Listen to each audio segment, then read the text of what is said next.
Mommy Angela has sent you on another quest, this time to the godforsaken Crescent Grove. Crescent Grove is a dungeon not meant to be taken lightly, especially in solo play, running rampant with Maws, Carbuncles, Deadwoods, Monoliths, and Mushrooms. So let's start with Maws. Maws are like Mows. They run at you in a straight line and attack.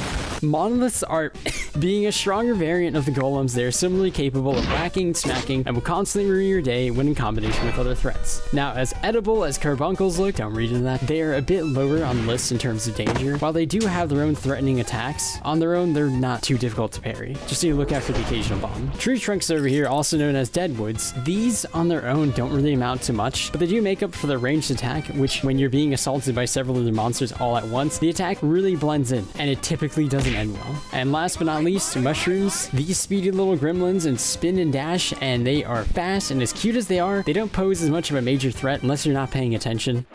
Here's a quick summary of dealing with Earthboy. My experience with this fight overall was nothing less than a live torture scene from a Saw 5 that you guys will luckily never see. I would consider myself a bit of a masochist, not in the spank me harder kind of way, but more in the way where if my girlfriend told me to bark, I'd start asking how loud. And of course, I don't weasel out. And the same thing goes for ATLYSS gameplay. If you don't already know the reason why I'm always running 50 HP, it's because, you guessed it, I am a glass cannon main. And Pain, being the best teacher of all time, it has taught me thoroughly the things you want to avoid during this fight. Step 1.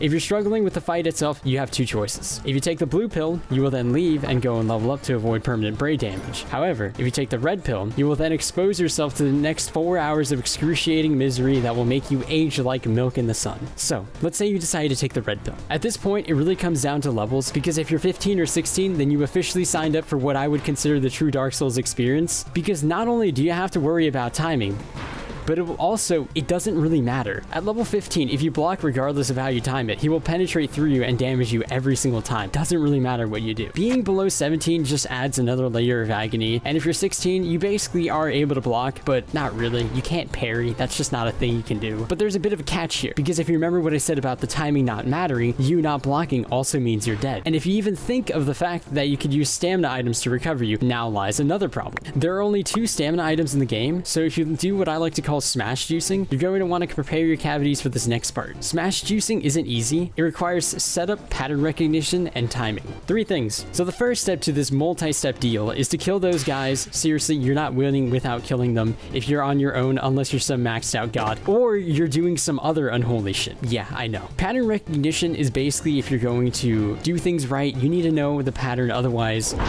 And I guess this is kind of the same deal. With timing, you need to know how to use those stamina items, because he is going to drain you faster than Sally and Angela ever could. So keep those items handy and don't spend them until the time is right. Now, all of this is easier said than done, and to be honest, I think I spent literally a whole day before I beat him. If you figure out smash juicing and all is said and done, then you did it. You're finally gonna make daddy proud.